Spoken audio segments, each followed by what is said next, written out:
we are in this together. You have gifts that I don't have, and I have gifts that you don't have.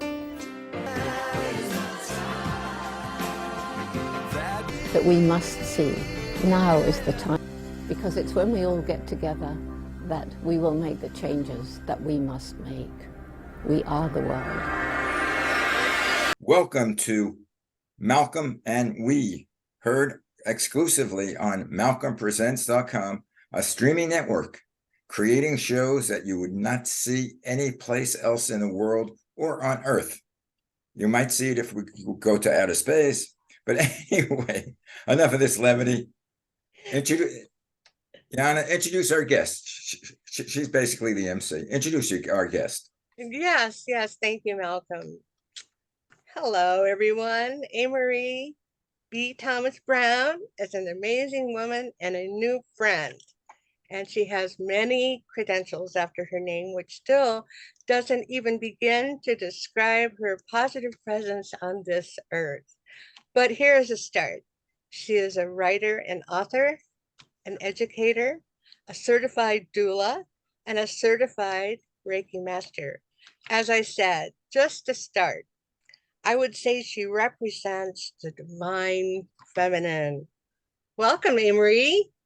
Thank you. Thank you for that warm welcome and introduction. Thank you so much for having me. You're welcome. What would you like to talk about today? Oh, what would I like to talk about today? Well, I'll start. I'll start you on a path. Good. Doula. A lot of people don't know what a doula is.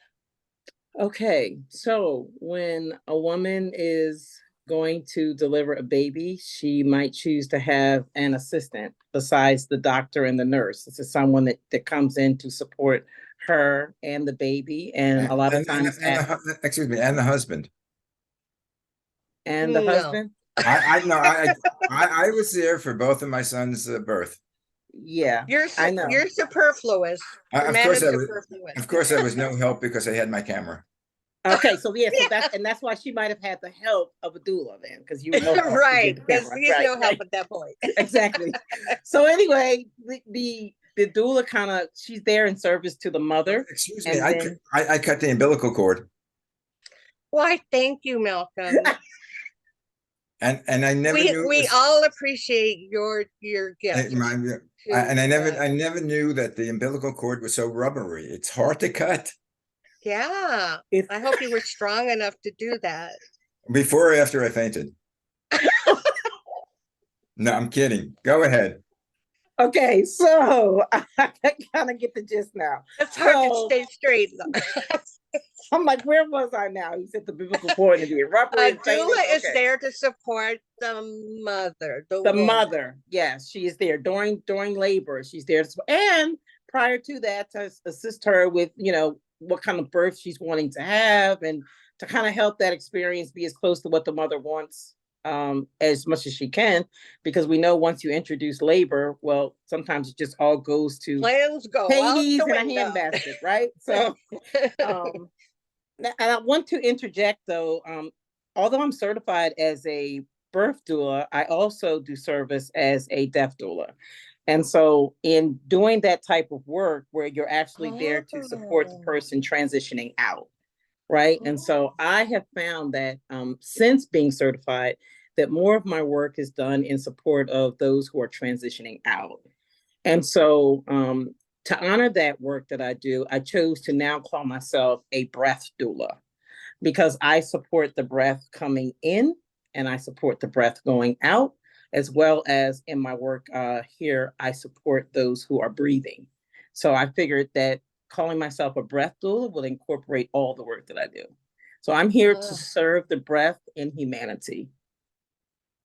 Okay, if that makes sense. Amazing. I had not heard of that. That's so you would work at hospice centers then. Hospice centers, hospitals, homes, nursing homes even. And I'm finding that I'm going to get into Reiki. It just made me think of it. We will get into Reiki because you could do that at the same time. What type of qualifications do you need to be a doula or to be certified? to want to help, to want to serve the birthing process, and to, I guess, feel a call to witness. I'm more of a witness, because I'm not actually physically participating in this work. I'm kind of here, just kind of, I'm not even coaching. I'm just kind of walking along with the process as it unfolds. And so I would think you would need patience, and you would need focus, and you would need sensitivity, because you need to be Yeah, yeah. aware of what's happening. And But you need any training, official training yeah, to get it well, there's an certified? internship. Like, you have to go through and sit through a number of deliveries before you're actually, or after you're certified, you go through an internship to be a part of some deliveries before you actually step out on your own and actually take on clients yourself. So it's kind of like with anything, I guess, in the medical field, like you go in and you have to have these training periods where you're actually on the floor, on the ground, doing the work before you actually are released to do this work. And I've been doing this work now for 20 years now. You started at 10? Well, I started at No, 5. She started at 5. Well, actually longer. If we count my own childbirth, I started at delivering my own child, because she's now 36 years old. So Okay. I guess I've been in this work for about 36 years, certified maybe about 10. And how do you get your clients? Word of mouth. At the beginning. Now, of course, you have the background and people. Right. Yeah, So word of mouth. And I think because now I'm transitioning out of more of the physical work and more of the spiritual side of doulaing, that I'm noticing that my referrals are dwindling in a way. And I'm thinking that this is a good thing, because I'm transitioning from working a particular way and going into another way. So it's almost like it's ending. So I'm waiting for it to come back again. Makes If sense. that makes sense. It's like it has to end the way that it was and bring in the energy of what's coming now. So It's an evolution. it's an evolution, absolutely. When you're working with the mother, do you also work with the father, the dad? Because again, no, as I was saying, because I think fathers now, especially in today's modern age, have a lot more to do with the birthing process. You know, Right. At one time, the father, like in the 50s and the 60s, the father would go to a bar to drink, Right. and let the doctor call them up when the baby's delivered. But now Right.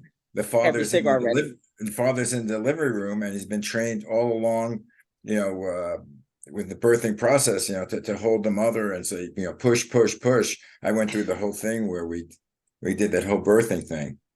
Yes. And we had, every other week we were at a different class. So you did Lamaze. It's hold my hand. Yeah, it's hold my hand. But is that the same now as it was back then? It is.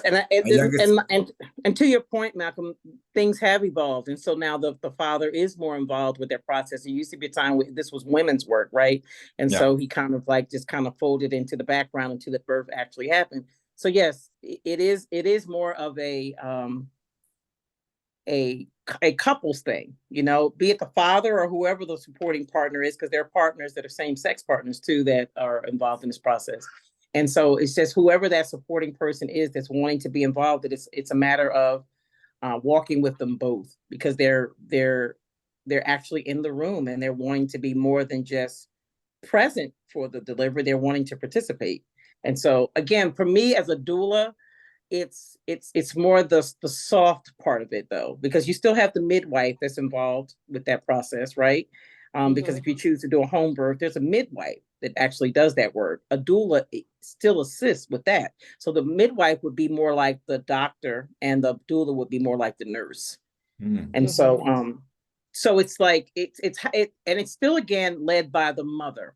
I want to work with whoever is going to be present for the birth, but I'm also listening to the energy of the mother to see where she is as well, because I want her, most of all, I want her to be comfortable, because she's the one who's actually going through this physical process. And so that is I am seeing more, or I was seeing more of the male being involved in that process, because I think the male is evolving too, and so he's wanting to be more a part of that, involved with that process, other than conception. Yeah, I didn't want to see just a sperm donor and then let me see the No, child. right. So you are seeing, and I think that that speaks to where we are as humanity, though, where we're evolving to, that we're seeing that we both embody the masculine and feminine, and so we want to be balanced in our experience as humans, both males and females. Yeah, Yeah, and aside from bonding with the baby, bond with your wife. It's not a process exactly. that she's And going hopefully, alone. and hopefully you bonded with her way before the baby, but if not, this is a Exactly. good time to do it. Yeah. And so how do you bring Reiki into it? Because I would imagine it was there both in the birth process and in the transitioning process too, for Yes, relaxation, uh, exactly. pain management, Exactly. emotional, strength to breathe through Absolutely. the pain, around the pain, Absolutely. and all that. And so, for me, breath work and Reiki go hand in hand, and they Hmm. both are the same serving energy. They're just serving differently, right? So Exactly. we've got the Reiki that goes to our energetic body, right, and calms us in a way that we can feel physically, whereas the breathing works to bring calm to the body physically that we can feel. So they both are serving as relaxation tools. Hmm. And so I'm of the mind that if you teach a man to fish, then he can eat more than a day, right? And so when I work with someone, I'm wanting them to understand that Reiki is something that we all possess. So that's because I'm certified doesn't mean that they're any less qualified to practice Reiki on themselves. So in that process, when I'm working with a family, I'll just say, to Mark's point, working with a family, then I'm using Reiki as a tool to show them that they can do it. So that when we get to the birthing process, it's something that the woman, the family is familiar with, and that we can do together, as opposed to me leading into something. And similarly, just with breath work, the same way, like there's breath practices that I do. But with Reiki and breath work, what I love is that it's very customized to the person. I Hmm. follow a more customized approach as opposed to a cookie cutter, let's do this, let's do that. By Right. working with someone, you can see what their natural rhythm is. And Hmm. even the natural rhythm for the husband or the partner may be different than the rhythm for the mother. And so being able to be in that space and support everyone and giving them what they need and giving everyone the freedom to say that, okay, if this is the way you want to breathe, it's an agreement with her as she's breathing this way because it's true to who you are. And so understanding that Reiki is that vital life force energy that we all embody, and that's really what's being birthed. And so it's kind of like different facets of the same energy, right? And so And but when you're attuned to it as you are, and I am also, there it gives you an extra added kind of like awareness that you may not have with another person as if you are attuned to it. At least that's what I think. and and to your point, Yana, let me share my experience, because I practiced Reiki before I was certified. I practiced Hmm. Reiki before I knew it was Reiki, right? Hmm. And so in my field, people are saying, well, people tend to respect you more when you're certified. Even though I was Hmm. doing this work without that label, I remember being attuned when I was attuned, and my teacher saying that I almost feel like, she said, I almost feel like you should be attuning me. Like she said, there was an energy with Because me you were that, so there and so receptive to it. and so, That's how I so was. I mean, I saw colors. I saw the third eye. The Yeah, eye. yeah, When you were I saw that talking. also, but it had to be it was was with that after, more was with that drugs. after a couple beers, Malcolm? Is that No, when no, you no, saw it? no. I grew up in the '60s. It was a little harder than beers. Oh, okay, I got you. Got Oh, you. Say But less. anyway, Say less. starts with an L, ends with D. tell our audience what Reiki is exactly. Reiki is the life It's a force healing energy. energy that's Yes, received. there we go, Yana. Yana has definitely given it to us, I know Malcolm. Reiki, well, basically, it's an energy. It's an energy healing system, but like she said, it can be in you already. But when that attunement happens, it's a cosmic event. But the really cool thing about it is that it's reciprocal. And so like when you're giving Reiki, you're also getting Getting it Reiki. because it's Mhm. going in and going out and coming in. And what I like about it is that you can incorporate other parts of massage and whatever that maybe you Mhm. found that really help for certain things like tapping, and Yes. key points, and a little bit of Swedish massage, like bringing everything to the heart and all those Yes. things that you picked I'm, up I'm, I'm, in, in- I'm into it. your experience. Where can I get a Reiki? I can beam it to In you. your So can hands, Uh, in your Reiki. hands, I- Malcolm, right in your hands. But back, which I said on other shows, back in the days in the 70s, I was into Buddhism. Ah, And I used to go to, as I said, which is one of my stories, is I used to, well, I have a beard, but I had a longer beard, long hair. And when the Nehru He was a jackets, wild man. looking like a guru, huh? yeah, A wild and when Yeah. man. The Nehru jackets, I used to wear a Nehru jacket and my love beads. And I used to do Ah, transcendental meditation. I still do that. So they okay. used to call me Maharishi Mahesh Malcolm.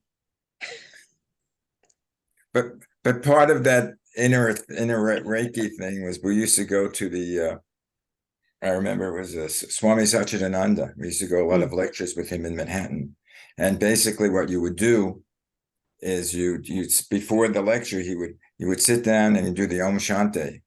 And Mm, hundreds of people going Om Shanti, Shanti, Shanti. And he said that gets you into the vibration of the world. Like mm. the world has That a vibration. sound healing Yeah, thing, you're channeling it. because And when you're doing it, you kind of feel a vibration within yeah, yourself. and a calmness Yes. and the you got the energy from it's just below the navel, the chi. And what Hmm. you would do is you would meditate, and then you would feel the whole energy is a little what you're a little about Yes, what exactly. you're It talking sounds like the about. same thing. It's just being channeled differently, like Right, being utilized differently. But it sounds like it's the very same thing. right. The It's very the same energy thing. you Oh, and get. that cord that goes from here and down to Yes. Right. there and all It's the that. energy you get from within, and then also Yeah, the energy that you get from without, that you open E- yourself. It's sort of like Exactly. open your and that's body that whole and let the energy reciprocal flow thing. into you. Exactly. Exactly. So, Marie, do you also do aura cleansing? Aura cleansing. I do. I do sound. I use sound healing, and I'm very much a supporter of light language. I don't know if you're familiar with light language, but I believe that we all have a language that's specific to ourselves, and it you can hear it if you really listen. It's a language that is very clear to hear when when you're attuned to it, and that but it's a But it's a universal language language. that's wordless. Yes, yes. It's It.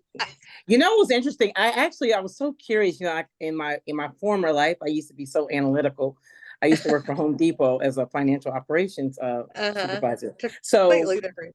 we are completely, totally different worlds. But in any way, I always wanted to try to understand it. Like what is this language? And so I recorded it once, and I put it into an interpretation tool.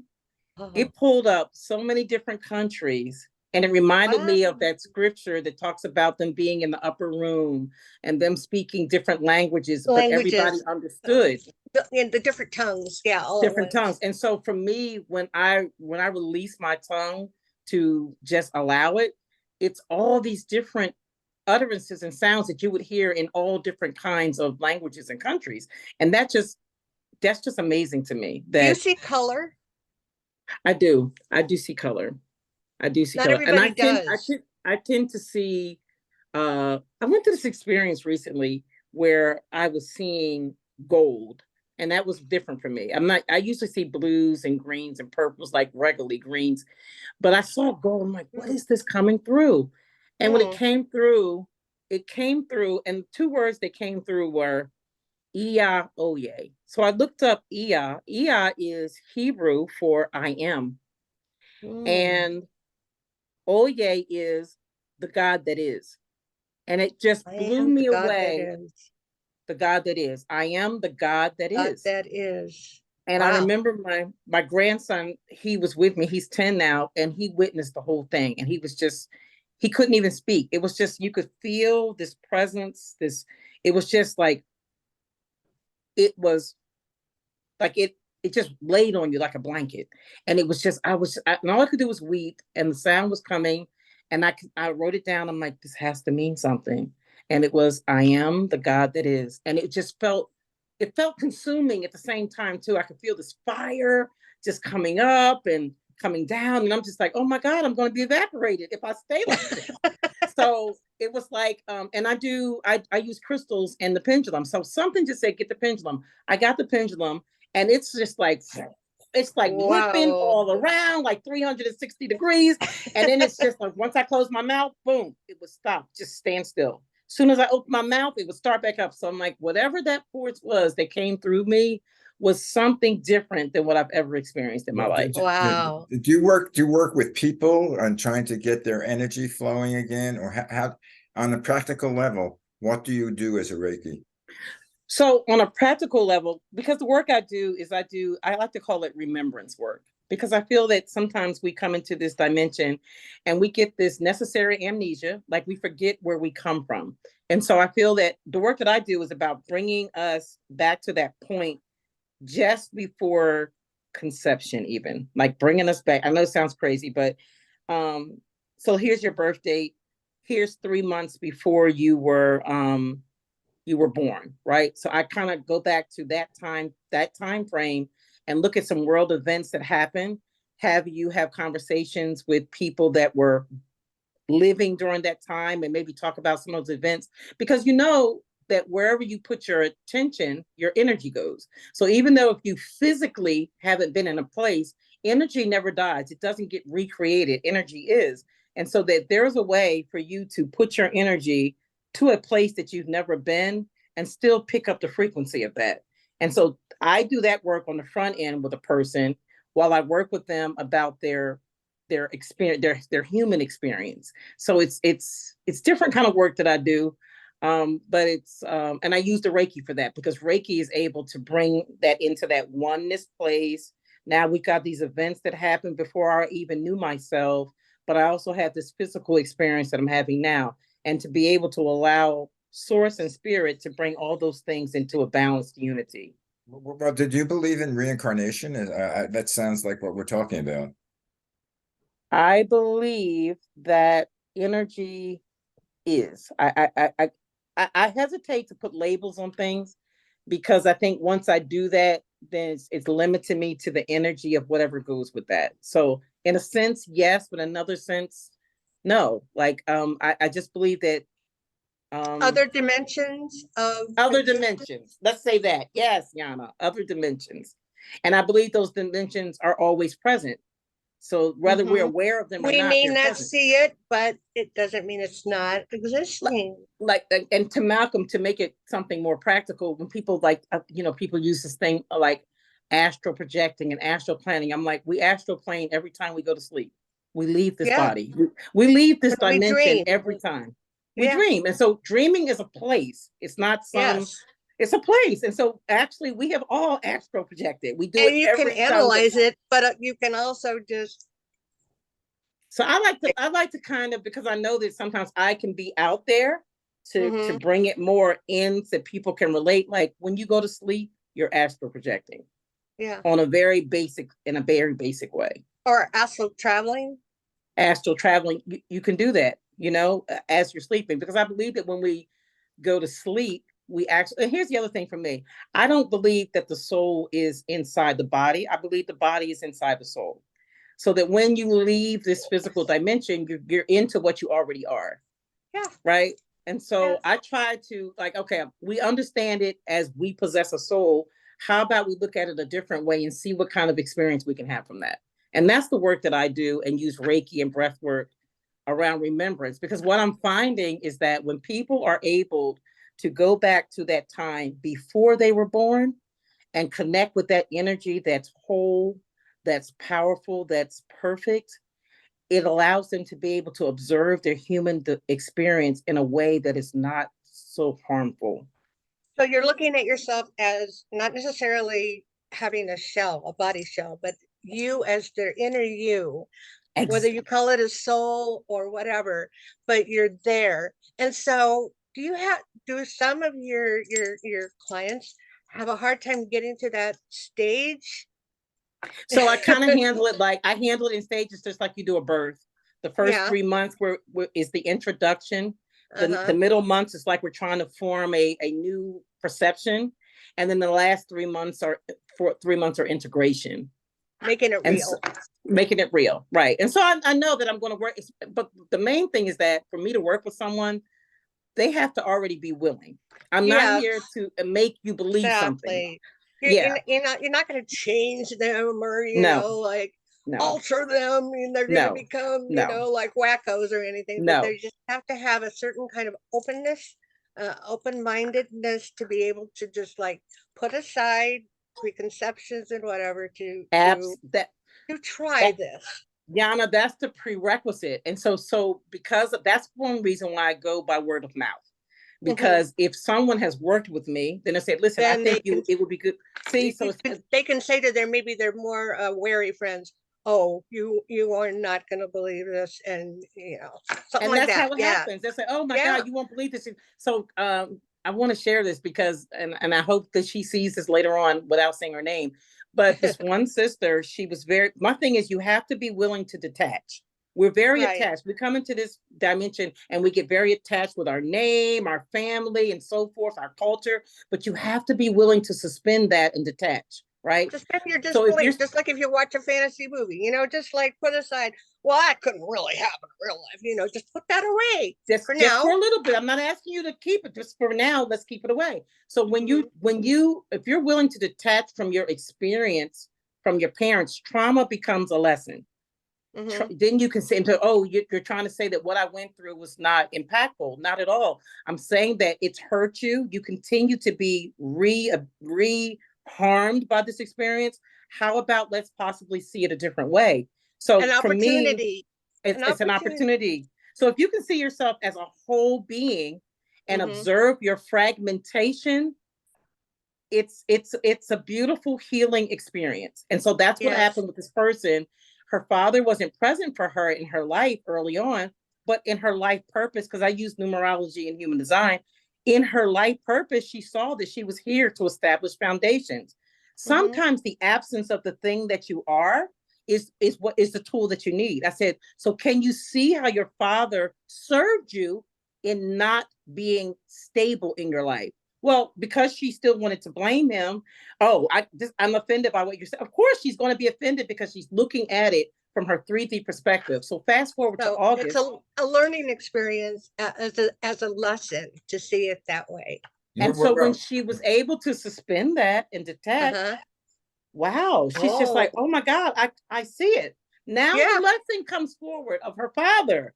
And so I love this work. I love being able, because we hold on to our childhood and we keep looking through that lens, and it keeps us in trauma. To old tapes over and over. Well, it's sort of like what you're doing is an awakening. Yes. And it's sort of like an awakening of the awareness. Yeah, it's sort of like I like that, Yana. It's sort of like what I always say. Where's my pen? As I always say, awareness. As I always say, it's not that important. It's just life. But a thing which I always talk about also, which is one of my lines, is I want to write a book. Is there life after birth? Is there life after birth? After birth. Right. Wow, I love the birth. If you want to co-author it with me, let me know. Rebirthing of yourself. I love that, Malcolm. Aren't we amazing? You are amazing. Oh my God. You didn't know you were going to learn something. And revelation, and I love that. Is there, Malcolm? And I'm a poet. I'm a writer. You might see that. Yes, I love your poetry. Thank you so much, Yana. Thank you so much. Thank you so much. Is there life after birth? Yeah. Now, how do we do this in a massive way that we help the world heal? Because I know, if you know Yana, you know everything here, and we the world, and the world is, excuse me, there's an expression, but it's all blank up. And it And- rhymes with duck, Yeah. ED. And the more you listen to things, the more, well, we're not destroying the world. We won't destroy the world. We'll just destroy what's on the world. We're trying to Mm, give People hope names. and positivity. We're trying to absolutely. say, like Malcolm said before we started, levity. Yeah, things may, not look so But good. right, as I But, said, we've got people like Malcolm and Amory and even it's I only life. It's do only life. hope, It's only life. I love let's it. be positive. I love that though, Malcolm. It brings it all to a. Yeah. It's life. All of it is life, Right. right? And just because you're born doesn't mean that you'll live. Exactly. That's Right, You may that, not live you might not live a life that's fun or, Anyway, guys, believe it or not, our half hour is up. Is Are there a you way? serious? That's it? Is there a way of reaching you? You have a Is there a way of website? reaching me? Let me see. No. I couldn't resist. I'm sorry. I could not resist. You can contact me through email. There's abthomasbrown@gmail.com. And you're on Facebook. And I'm on Facebook under A. Marie B. Thomas Brown. And I have a private breathing group in Facebook called Breathing with A. Marie. We're actually going into our third quarter session right now. We actually breathe for 21 days and into the next season. So, but yeah, you can get me on Facebook and through email. And Yes. I don't know. She's also involved with the whole Unity Earth Yes, sign World network, Unity. one world. I mean, Absolutely. we're just becoming this great big conglomeration of really Absolutely. evolved Ben people. Bowler and John Raymer and Becky Suzik and that whole group, just beautiful people. Yes. And we've got 11 days coming up and all Yes. sorts of Guys, you things. got to cut. We're out of time. But the thing is, what I want you to say is, Yana, we can be in touch with you. Possibly, I'm into communications. I'm not so much as what you guys doing, but I think this might be interesting shows to put on, to do Zoom casting. I love that. Yes, And Amory, I'll get in touch with you and see if right. there's any, And I'm thinking of expand again, your outreach. yeah, Yes, I'm sounds good. thinking of not maybe a half hour show, but like 15-minute shows once a week on things to do, things to practice, things to look for. Sounds Breathing, good. I'm open to that. Breathing. Okay, breathing, guys, evolving. thank you very much. And as I say, Thank you. Thank you And so much. let's go from me to we. Yes. bye-bye. Love you guys. Bye. Bye. Bye-bye. The objective of the organization We the World is to facilitate cooperation on a global scale amongst groups and individuals dedicated to implementing solutions to the many challenges we face on the planet at this time.